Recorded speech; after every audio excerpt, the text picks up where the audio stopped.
an Unspoiled Network podcast. This is Spoil Me, covering Derry Girls, Season 2, Episode 2. In this episode, there's a new teacher in town. I almost called her a new creature. And you know, I don't feel like that's such a terrible slip of the tongue, because she doesn't seem entirely of this world, until she very abruptly seems exactly of this world. Them's the breaks, kids. Your idols will fall. That's how it goes. Welcome to 2019. Welcome to Spoil Me.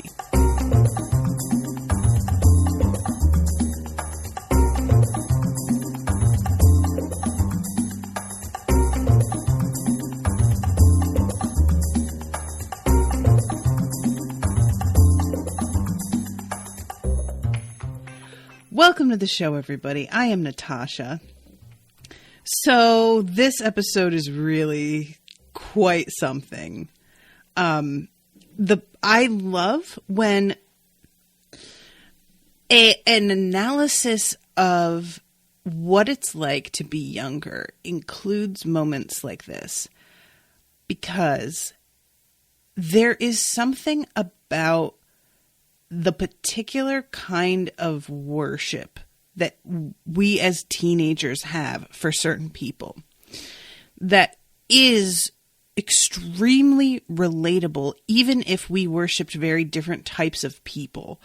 I think at that age, you are looking for somebody to model yourself after because you don't have a good grip on who you are yet. And this is so much of what teenagers go through is frequently looked at with a sort of like a huge degree of contempt. I'll just say it, by folks who have grown up. And I feel like this is one of those lessons that is specifically applicable to being a teen, but continues to happen to you as you get older as well. And it's just the degree to which you really believe in people changes as you get older. But overall, this is something that it's still possible to relate to in a way that a lot of the other experiences of being a teenager feel extremely distant. And instead of having empathy for your younger self, a lot of other experiences, you look back and you just go, God, what was I thinking? I cannot believe I fell for this, or I can't believe I thought this was true, or I can't believe I thought that I was being like really clever at this point when in fact I was just being a total goon.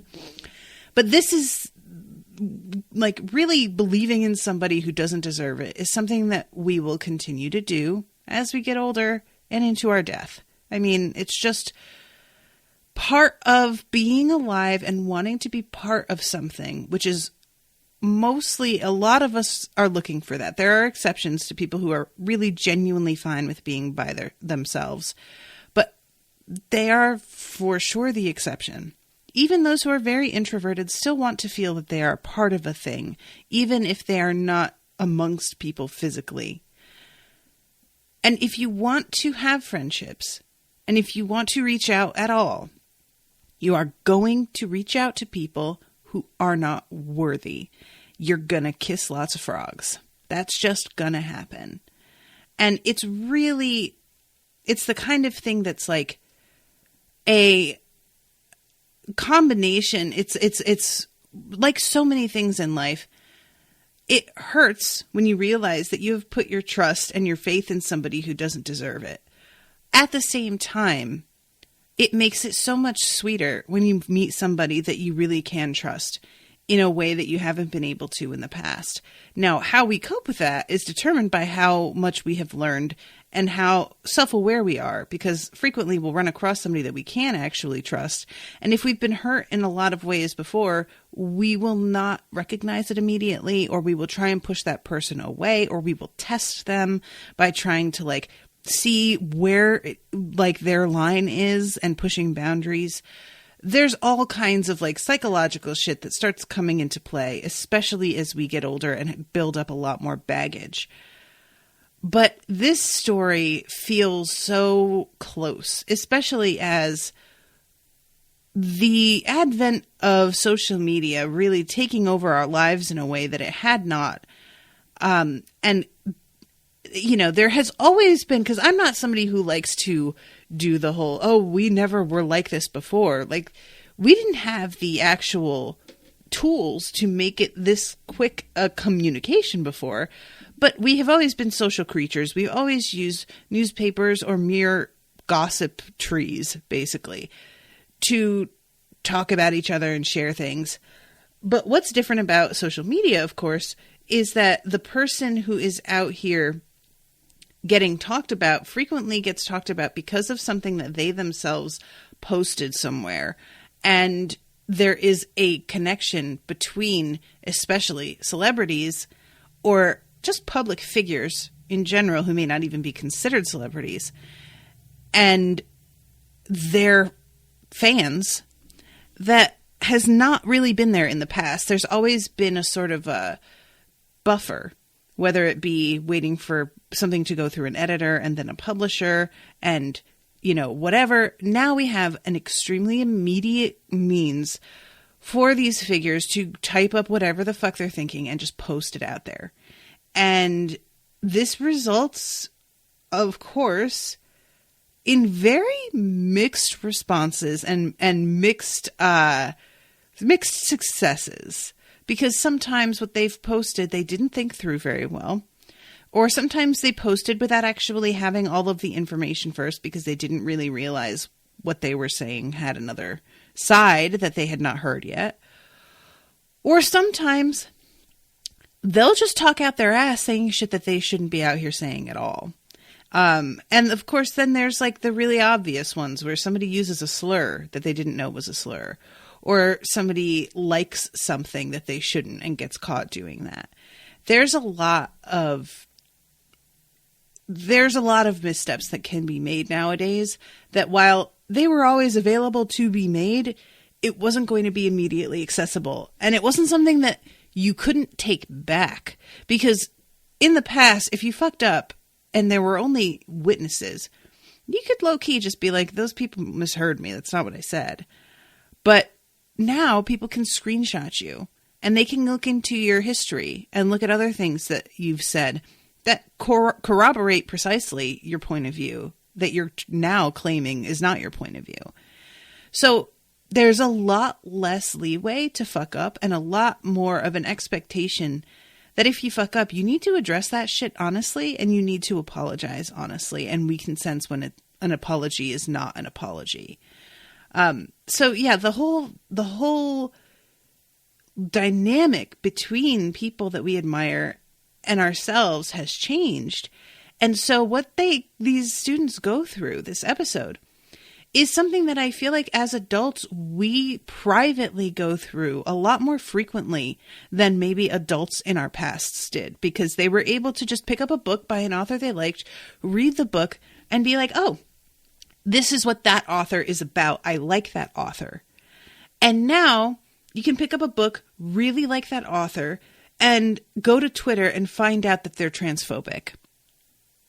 Or you can find out that they are weirdly xenophobic, or many phobias.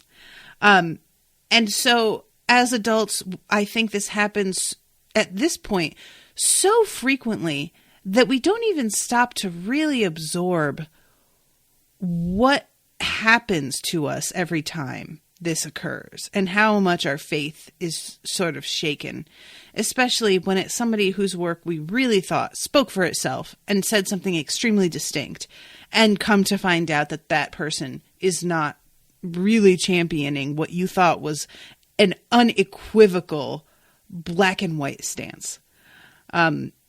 So yeah, it's just, this is so deeply relatable and so frustratingly like current a phenomenon now. And I low-key am jealous of adults who were able to continue to idolize people without ever being disabused of and don't get me wrong. I understand that being disabused of your perfect image of someone means that that person is being held accountable for damage that they did and shit that they tried to pull. And that's a good thing, for sure. So I'm not honestly saying that I don't want these people to be found out and for it to be shared like, oh, hey, that musician that you love beat his wife. Or, you know, just like there's so many of these out there. But I do have a like sort of weird secondhand nostalgia for a time when people didn't find out about this stuff and got to just go on thinking so-and-so is really great. There is an innocence to that I envy in some ways. And it's a similar thing to people who don't understand the systems of racism that we operate under in the United States. It's like, while it infuriates me that these people don't get it and really honestly believe the system's working like how it's supposed to work, or it is working how it's supposed to work. It's racist. That's the point. But you know what I'm saying. I have a lot of moments where I sort of wish that I could go back to not knowing what I know.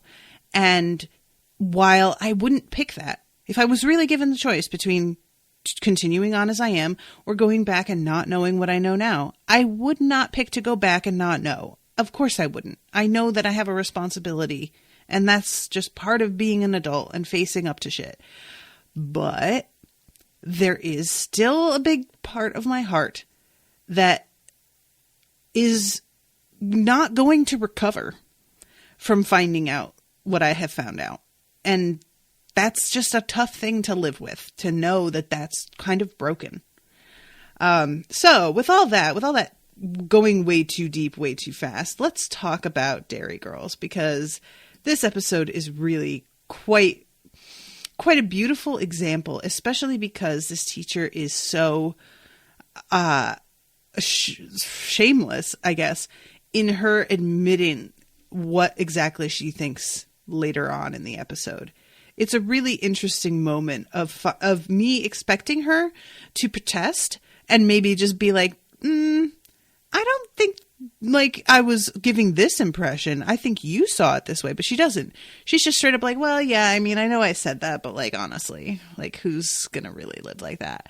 So the episode begins with Sister Michael, who is talking about the bishop who gave Our Lady of what is it? Our Lady of Immaculate? Is that how it goes? Or Our Lady Immaculate?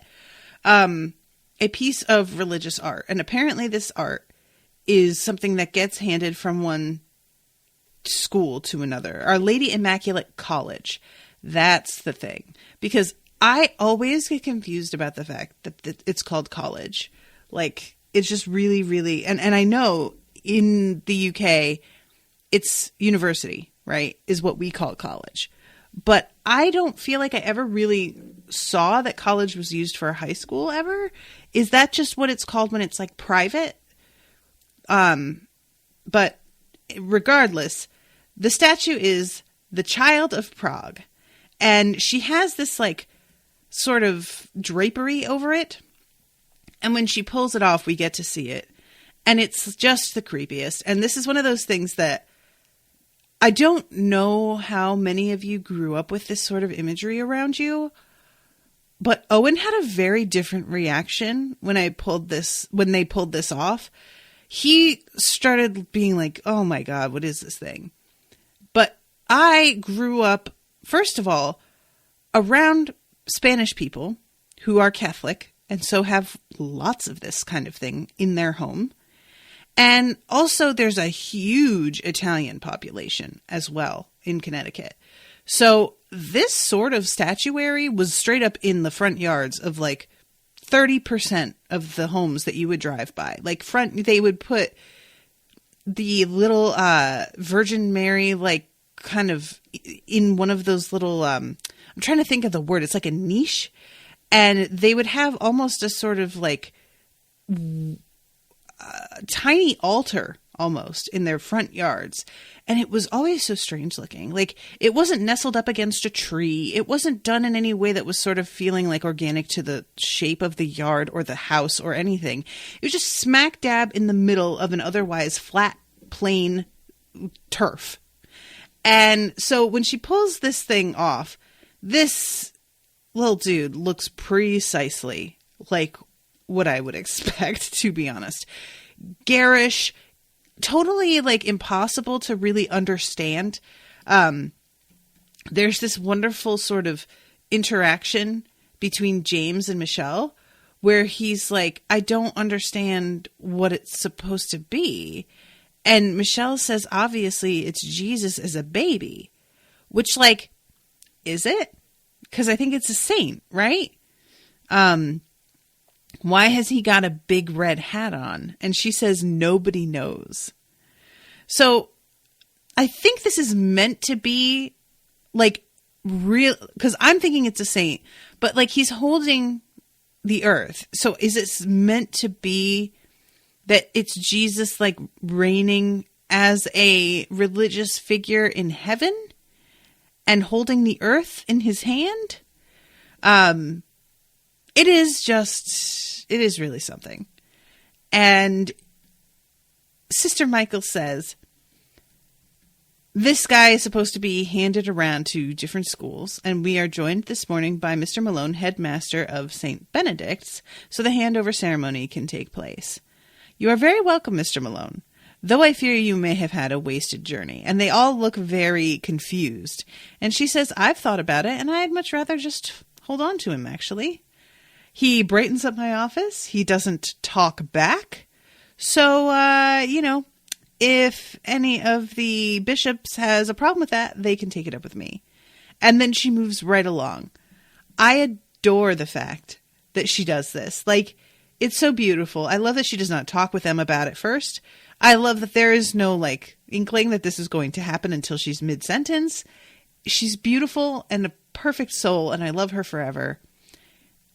I want her to be like part of my family, to be honest.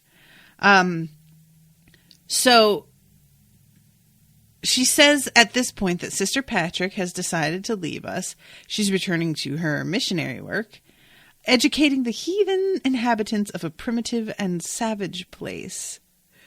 To which one of the women standing by that was supposed to be taking the statue says she's taking a teaching post in Belfast. Precisely. So at this point, she says her replacement is meant to arrive today. And she's about to say that, oh yeah, but she's running late. And at that moment, the door crashes open. And in comes this gorgeous creature. She is wearing motorcycle leathers, perfect winged eyeliner, long flowing hair, just enough lipstick, but it doesn't look too extreme. Her motorcycle leathers are like kind of a motocross sort of look rather than being too like Harley Davidson. And she's whipping her hair because she's just taken her helmet off.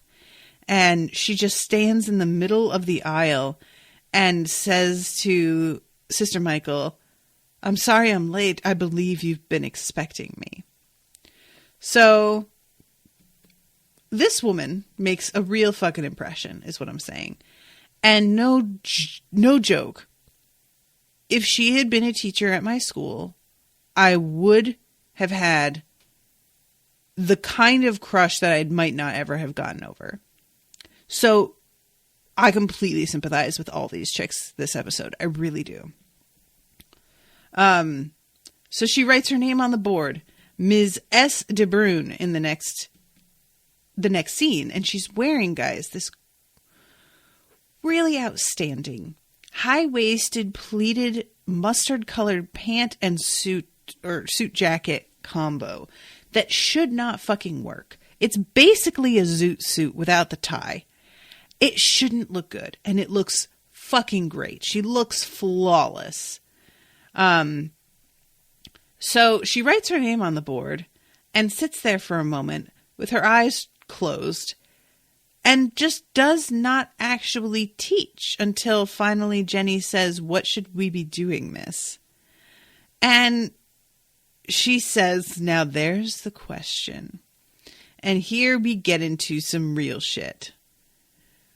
"Now let me ask you a better one. What is it you want to do?" And of course, Michelle says, "Get pissed," but Jenny has to be the fucking student. I'd quite like some feedback on the poetry assignment, actually. Everybody is just like, "Come on, girl, what are you doing?" And she's like, "Well, it counts towards our final grade." So I wasn't sure because, it's unclear to me as far as like teaching. And if there are any teachers in the audience, I'd be interested to hear. I was unsure what happens when you take over for a teacher and they have given an assignment that you haven't gotten a chance to grade yet, or they hadn't gotten a chance to grade yet. Do you pick up on it and like decide to keep it as the percentage part of their grade if that had been originally promised? Or do you like, I mean, there are so many different possibilities. I'm sure it must just kind of be depending on the relationship that you had with that teacher or your understanding of their coursework or whatever. But obviously, this lady is not interested in grading the way that one would normally be graded. She isn't feeling like that's what poetry is about. So she gets up and pretty much just trashes everybody's work. The Flower by Jenny Joyce. "You're not going to read it out loud, are you?" And she says, "Of course. Poetry should always be read aloud. Some flowers are tall, some flowers are small, some flowers barely grow at all." And she just chucks that away. That's not the end. It should be. Here's a poem about a dog. Here's another one about a dog. I mean, she is just ruthless. And this is one of those things that, like, not only is it kind of cruel to teenagers, and there really is no quicker way to get teenagers' respect than to low-key insult them, but she is also making it clear that she doesn't respect the way the school works as well. So I think that's really the thing, is if she were just doing this and being really harsh and like, "Oh, you all fail," very different vibe. But she's throwing all of these all over the place and like, "You guys don't even know what you're doing. These aren't going to be part of your grade at all." Instant change in the way that you see this teacher, right? So yeah, poem about a tree. This one's called Boys. I think boys are really class, especially the ones who have a nice ass. And I love she reads that and Michelle is sitting there smiling and just really loving to hear it read back to her. She is precious. She tries to say it's a haiku, but like, and someone has just drawn a picture of a dog. That's not bad, actually. And she turns around and puts that on her desk. That's Orla. Of course it is. Beautiful. I love her. This person has written about how much they love their English class and an embarrassing attempt to suck up to the teacher. And I love Claire sitting back and just kind of looking like she got burned a little bit, like literally like sucking in her breath and just being like, damn, I tried. I really did. So yeah, lots of dog poems and cat poems. And then comes Erin talking about how many people in this class have only a very basic grasp of the creative process, whereas I have been writing for years, so I'm really not afraid to put myself out there, to be bold, to take risks. And it is, look, guys, I think I said at the beginning of the very first season that in many ways I felt Erin was the weak link in this cast, because she is so incredibly over the top sometimes with her facial expressions. And while the show is definitely over the top a lot, it builds to those over the top moments. I don't even want to say slowly. It build quite abruptly, but it feels that she is playing a joke all the time in her dialogue when it's not actually happening. And so I found that to be a little bit frustrating to watch because I felt like she was projecting the joke too much and getting like undercutting the real life aspect of this show that still matters despite how silly it is all the time. There's still a heart to it that's real. And I feel that she has really started to pull back on that, and you can see it, you know? So this scene where she's talking about take risks, be bold, she is still being absurd, but she's being absurd in a way that is 100% something I have seen before. Like, guys, anybody who's listening to this who has been in any talented and gifted programs growing up, which I mean, like, how many of you were? I tend to attract that crowd also. I was talking last time about attracting perfectionists.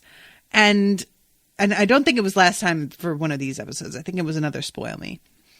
But yeah, this kind of person is either someone we knew or it was us.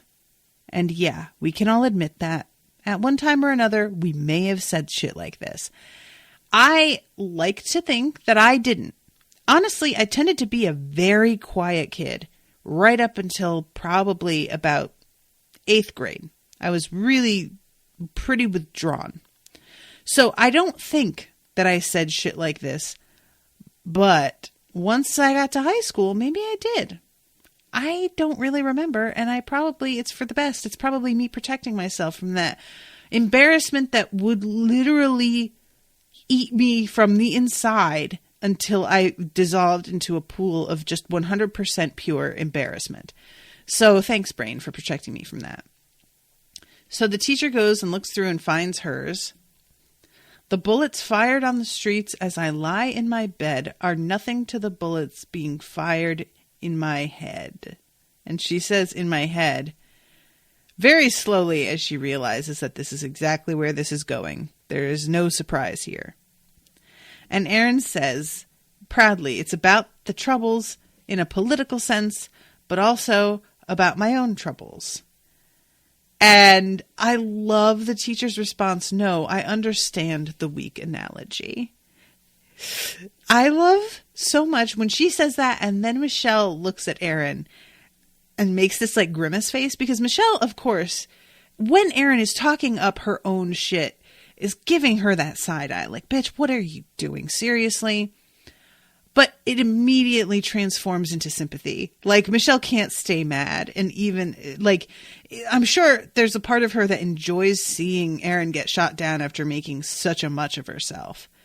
But it really is kind of sweet to see how quickly she has sympathy. And it's like, oh, tough break, kid. That was hard to watch.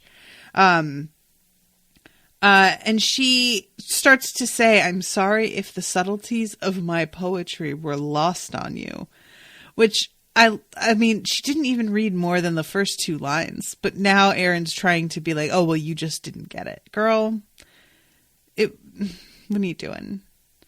I really just, first of all, the fact that all of their poetry needs to rhyme, evidently, is its thing. That's a very sort of like young attempt. But yeah, when Ms. de Bruyn gives her speech about how poetry is raw, it's dragged from the depths of our soul and helps us understand each other. Do you understand what I'm saying? Aaron says, yes, I think I do, actually. And there's a look to her that seems to be honest. Like, when she says, yes, I think I do, actually, I think she is being honest, that she believes that she understands. But I don't buy it. Melanie says, I kind of liked how Aaron's poem was starting out. Melanie, I don't know what to tell you, girl. I think that I just honestly am the wrong person for poetry. Like, there are the occasional poem that really get to me, and most of them don't. And also, if it rhymes, I immediately start to lose respect for it. Like, there's no need for it to rhyme. Rhyming just, I only am interested in rhyming if we're rapping, really. Like, that's it. Yeah, like, one of the poems that I can remember, and this is so funny, one of the few poems I can remember actually affecting me recently was one that was being passed around on Facebook. I'm going to try and find this for a second,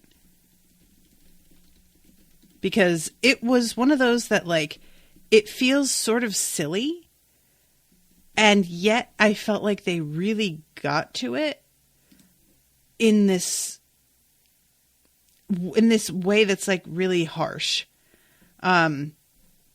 It's about basically the way Facebook responds to racism and sexism, and a real honest look at the fact that people don't get held accountable unless they are from a marginalized group. Here it is. Okay. So here's, and if y'all don't like this, it's fine. Poetry is, like, so subjective, but this was by John Hannah from Dublin, Ireland. How about that? We removed something you posted. Your tone was strident. Your pain was raw. It disturbed people we prefer comfortable. We removed something you posted. You showed your body, your own body. You were happy with it. You shouldn't be. You were unhappy with it. Then hide it. We removed something you posted. A breast not beside a product. A breast not made into a product.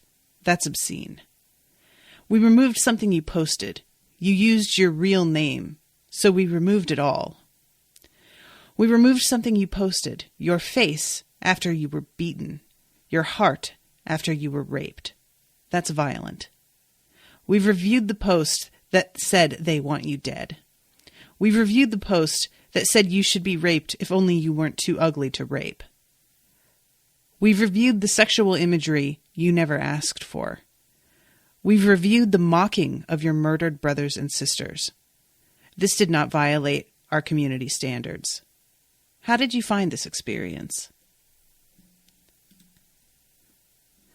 That fucks me up, guys. That's a poem right there. That one I barely got through without crying. So, I'm not trying to say that I'm completely immune to it. I'm not trying to say that this is something that never moves me.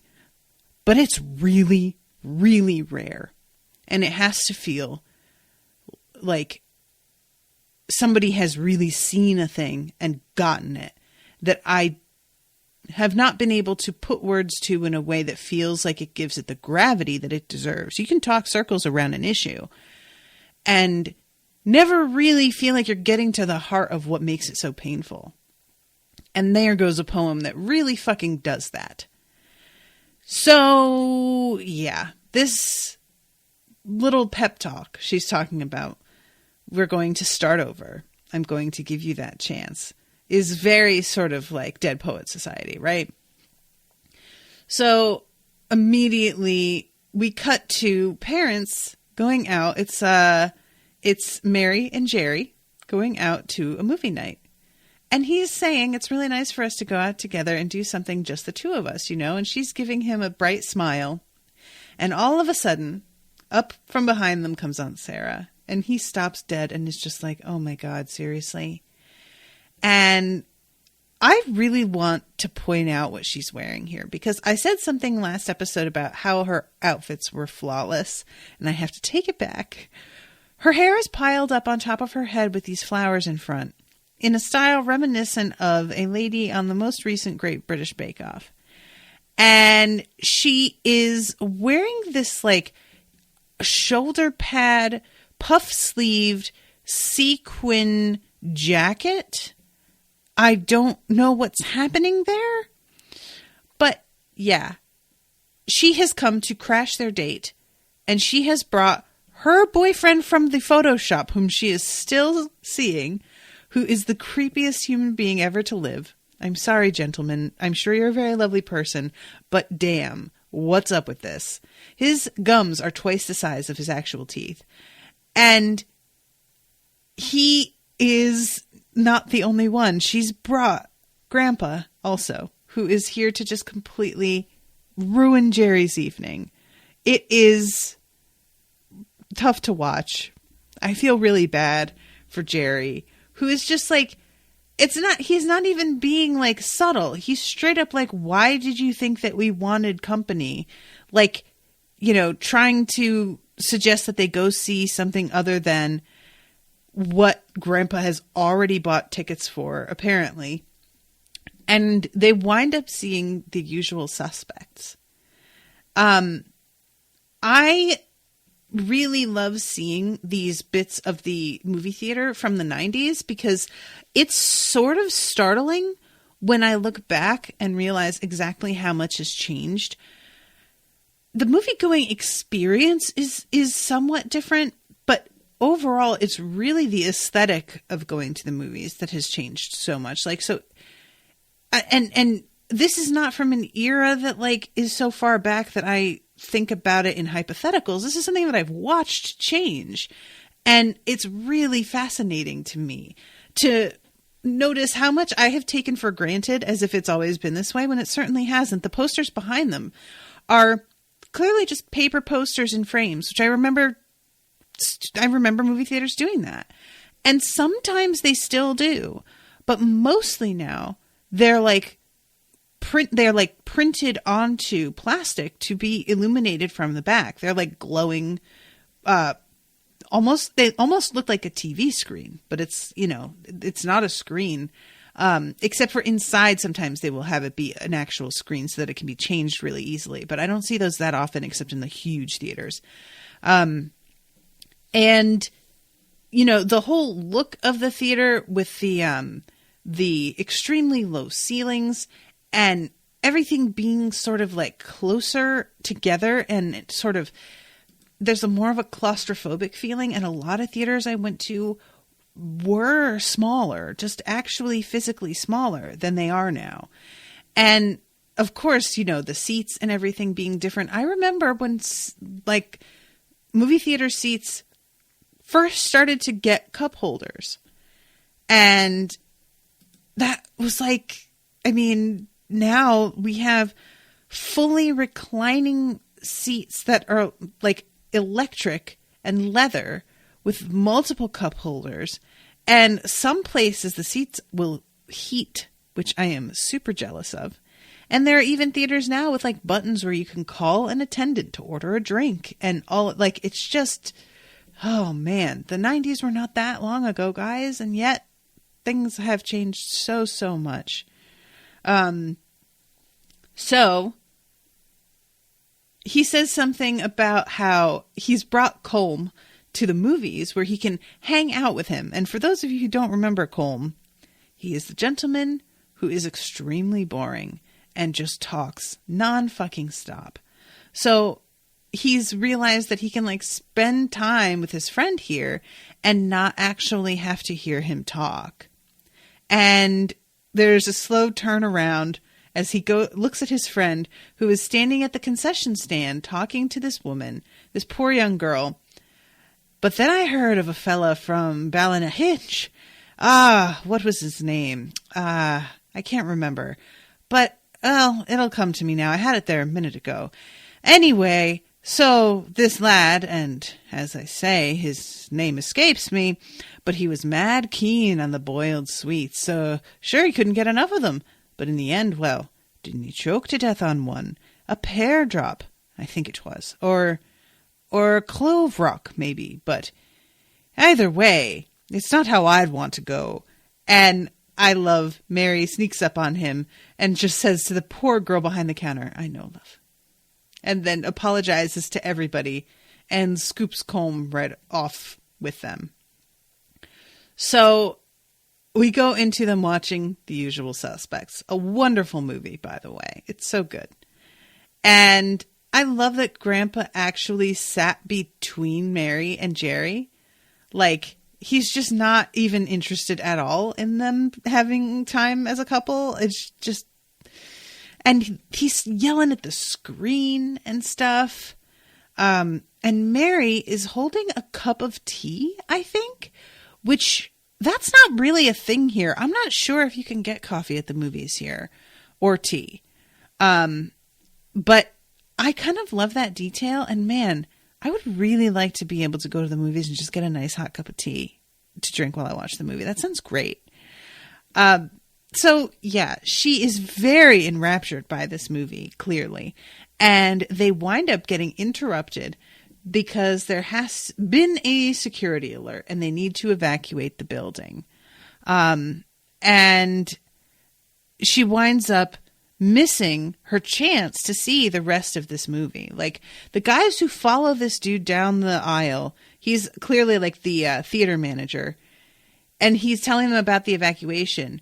Initially, my instinct, because of course I'm living in, a place that is safe, allegedly, I'm thinking that like, oh, they are having an issue with like the electricity or something. But then I realized that the dudes that followed him down the aisle are both carrying like fucking low-key machine guns. This is not about some simple matter. This is like a bomb threat or something. So they wind up having to get evacuated from the theater, and she doesn't have the chance to go back to the movies and see the rest of this before it leaves theaters altogether. And for those of you who haven't seen Usual Suspects, it's a hell of a little mystery. And really, you maybe could put it together. I'd be interested in hearing how many people like sussed it out. But I like can't imagine how long it is between a movie being in theaters and coming out on video. It's like, what, 4 or 5 months, I think? So yeah, that's a long fucking wait, especially if you really enjoyed the movie. And you're not just solely interested in the plot wrapping up. You're just like, no, but I want to see the rest of it. And she winds up getting told what it is later in the cutest scene in the entire world. It's so good, guys. I love the sincerity of everybody in this. So we cut to our crew at home, and they are cramming, trying to do poetry and eating a ton of junk food. It did not occur to me that this was something from, like, meant for another time. But it turns out that they have all been eating the candy from the Christmas cupboard. And evidently, that is something that Mary slowly builds up throughout the year. And I really like this idea. Like, if I were... if I had kids and I was going to be doing something like making stockings or Easter baskets or anything like that, I really enjoy the idea of collecting candy all year round and just waiting for the time. However, I also have like a pure love for seasonal candy. So giving ordinary everyday candy that isn't particularly Christmas themed might not be something I could do and not feel weird about it. But I'm looking at the table, and a lot of the candy on there doesn't look particularly like, what's the word I want? It doesn't look special occasion candy. But to be fair, a lot of it's just wrappers. It's unclear what the actual candy is, and there's a box that's snowballs, and I don't know, are snowballs in Ireland the same as snowballs in the US? Are they like those cakes that are covered in coconut? You know, I fucking love coconut and I fucking love cake, and I don't think I've ever eaten a snowball. Maybe I should fucking get on that. Maybe I shouldn't. Maybe I don't need to open that door. I already have a little bit of a problem with zebra cakes, which are just, I love zebra cakes so much. So they're in the middle of doing this, and they hear their parents coming home unexpectedly early, or at least Aaron's parents coming home unexpectedly early because of the evacuation. So they're completely unable to hide the evidence of everything that they have eaten, which is amusing because, like, there's no way that their mother wouldn't have noticed eventually that the candy was gone. Even if she didn't see them in the act of eating it, she'd know some shit was up. But it's too late. She comes in and she looks over and immediately knows where this candy come from. She says, "Not the Christmas cupboard." And she glances over at this, and I was like really wondering, it's just open. It's just a regular cupboard, but it's apparently kind of like high up in a spot that's a little bit like out of the way. I was really hoping that there was just going to be a straight up lock on it that they had to pick, but no such luck. I would most definitely be investing in a lock if I were collecting stuff all year round. I am so paranoid. Like, it's not even about whether somebody would try and find the stuff or try and take the stuff. It's accidentally stumbling across it. Oh, especially when you've got kids that could reach that high. Little kids, you don't have to worry, but once they get to a point, gotta do what you can. And I love her. She calls them animals. And Claire says, "We were just going to take a handful of chocolate Money Mary, but then one thing led to another." And she says, "What am I supposed to do? I'll have to start from scratch now, and December is only round the corner." And Jerry says, "It's 8 months away, love." And she turns and looks at him and is just like, "I can't believe that you would not have my back in this moment when they are so plainly in the wrong. Fucking let me have this. What is wrong with you?" And at this point, Grandpa comes out and says that Jerry must be really happy since he's seen him eyeing up that Christmas cupboard you hoked about in there long before the Waynes did. I'd stake my life on it. Guys, here comes the delivery of a lifetime, because this line could be nothing. Because, of course, Jerry responds with, "That is simply not true." But he doesn't say that is simply not true.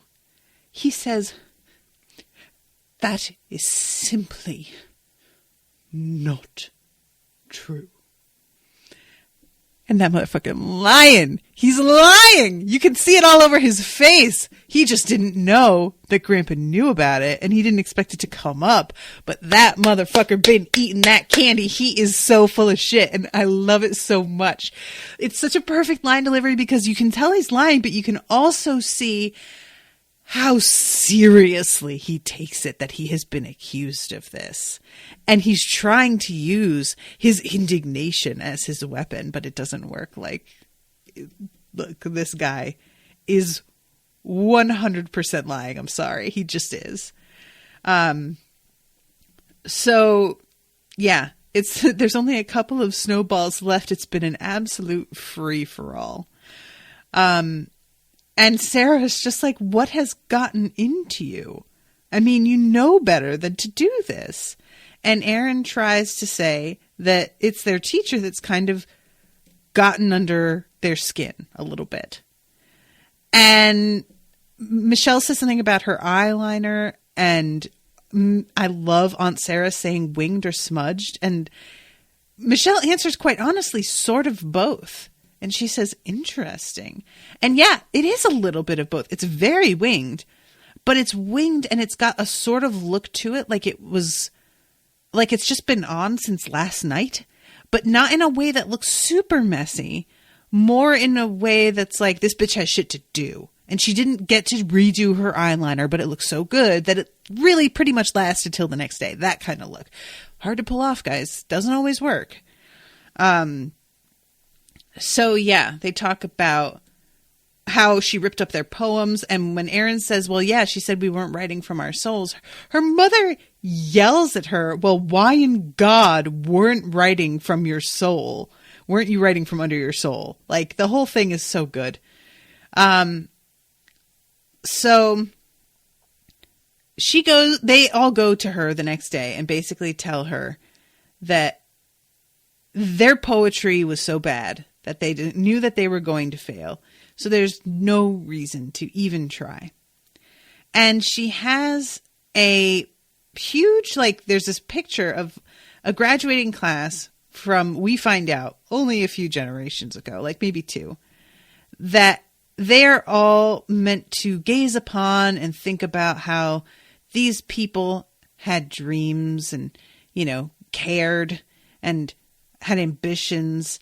And all of this is interrupted by Claire, muttering about how she, one of these people is her aunt and she's not dead. And they're talking about her like she's dead.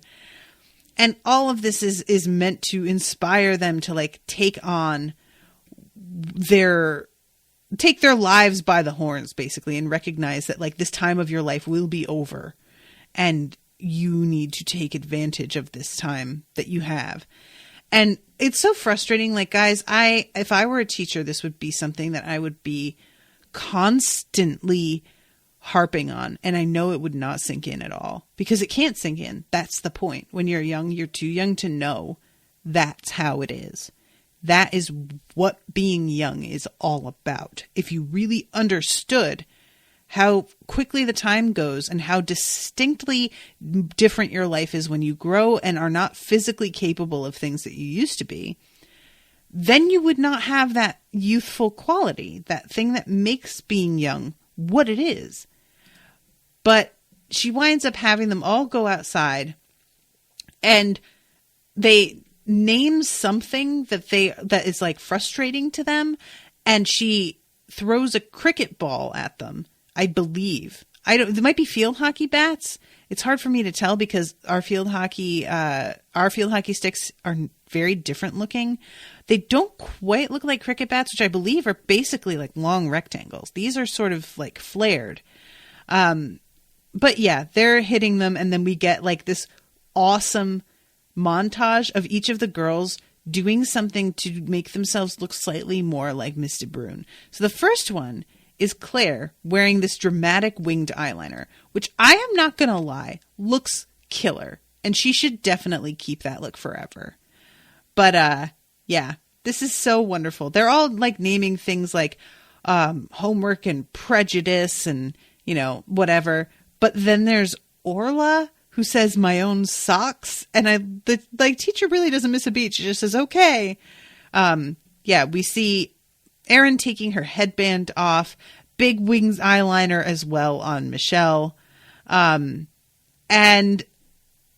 Orla not really doing anything to herself, if I remember correctly. She doesn't change what she's doing based on other people, really, because it seems like she isn't as affected by other people's perceptions of her. She just pretty much does whatever she wants. But we do have James grabbing the eyeliner up. We don't he actually does have somewhat decent wings after a point, and it's pretty good. Oh no, I'm wrong. Orla does have wings. She has them, and she's swinging her hair around. We just don't get to see her actually applying it, but she's got them. That's fun.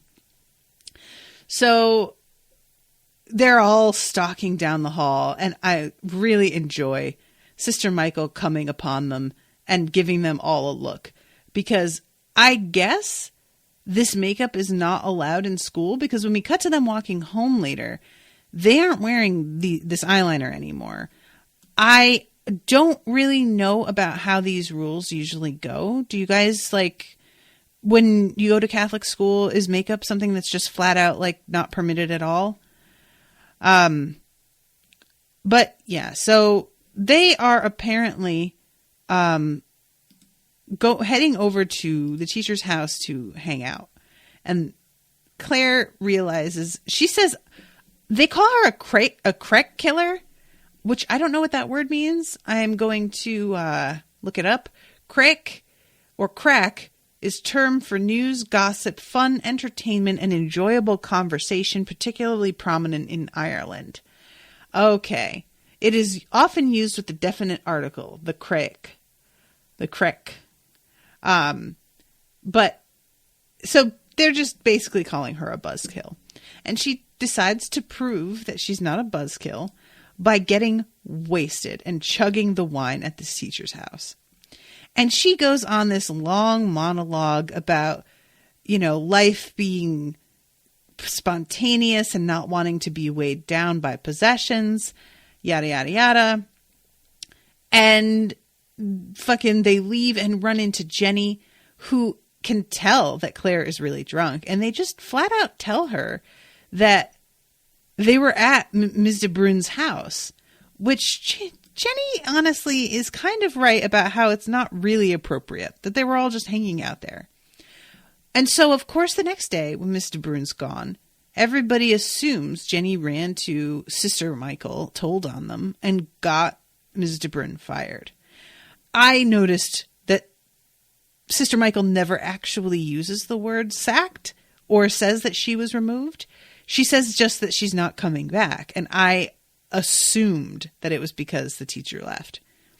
So Sister Michael winds up leaving them alone in this room for, 10 minutes? And they break the fucking statue that she is so fond of and try to glue its head back on. And Orla does it a little too quickly, and its head is glued on upside down. When Sister Michael comes back into the room, into the principal's office, oh, no, I'm sorry, she doesn't leave them there. They sneak in after school. But when she comes in, she's wearing karate whites and is ready to throw down with somebody and is so horrified at the sight of this statue. I love how completely taken off guard she is. She calls in all the parents. I'm realizing that this show is pretty much just going to end with the parents all being called in for one reason or another. The statue was stolen from this room, so I've asked Miss Mooney to photograph the scene. Either it is replaced at your expense, or the school will sue. And Sarah says, to be honest, sister, and I'm not just saying this, I think he looks better. He looks like his head's upside down. And I'll be suspending them for a week. And every mother there is like, what? We're going to be stuck with them for a week? Which, that feels like an appropriate reaction.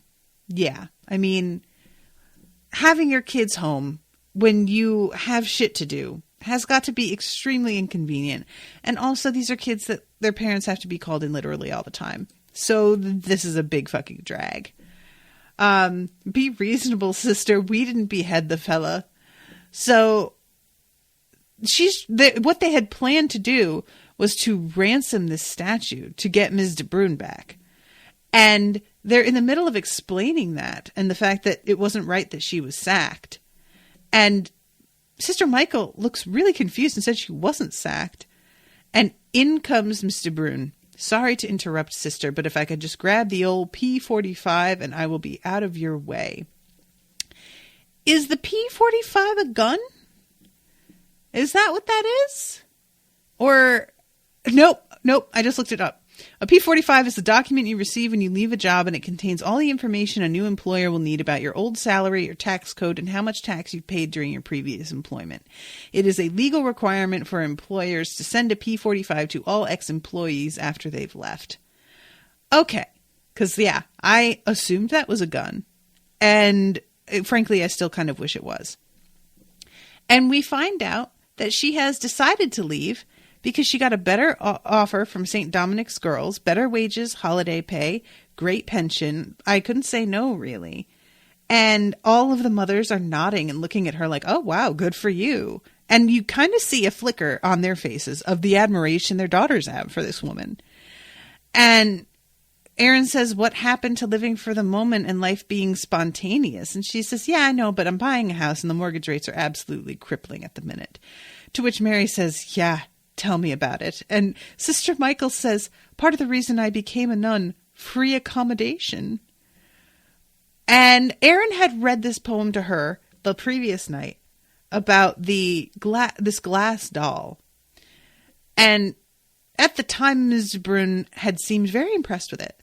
But when Erin brings it up now, Ms. de Bruyn does not have any memory of what it was. And it's pretty horrifying and insulting. Like, if you are a kid who has gone through one of these moments of really thinking you impressed somebody that matters to you, and then finding out that you did no such thing, it is absolutely crushing. And Erin's face is really quite appropriate. So she walks out of there and says, "Carpe diem." And Michelle says, "Carpe dickhead." So at this point comes my favorite moment ever. I guess we didn't really know who Miss de Bruyne was. And Mary says, "Just like Kaiser Sose." To which Sister Michael says, "Fella with a crippled leg." And she sits up and says, "What?" And Sister Michael says, "Kaiser Sose. He was the fella with the bad leg. He was talking absolute shite the whole time. He was one of those, what do you call it? Unreliable narrators." And Mary looks fucking delighted and says, "Oh, that's very clever." And Sister Michael looks a little reflective and says, "Yeah, I thought so too." And guys, this moment is the very best. I love the fact that her just saying this isn't something like, because some people might be like, "Oh, I just wanted to find out by watching. I didn't want anybody to tell me." But I love that Mary's glad to be told. I love Sister Michael actually seeming to have enjoyed a thing, which seems so rare for her other than statues. I do enjoy a good statue, it must be said.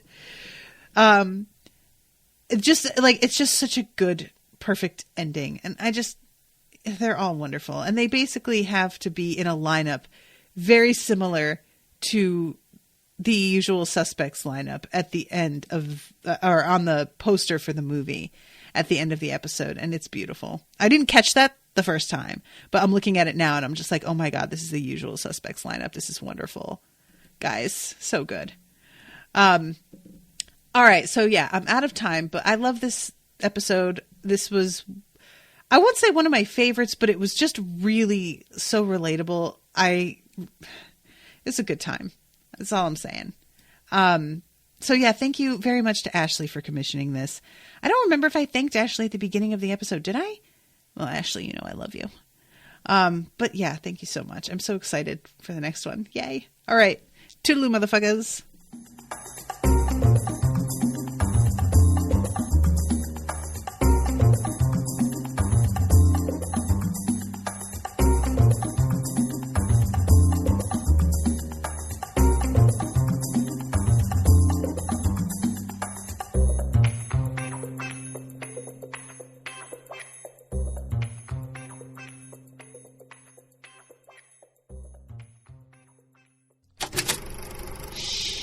That was an Unspoiled Network podcast.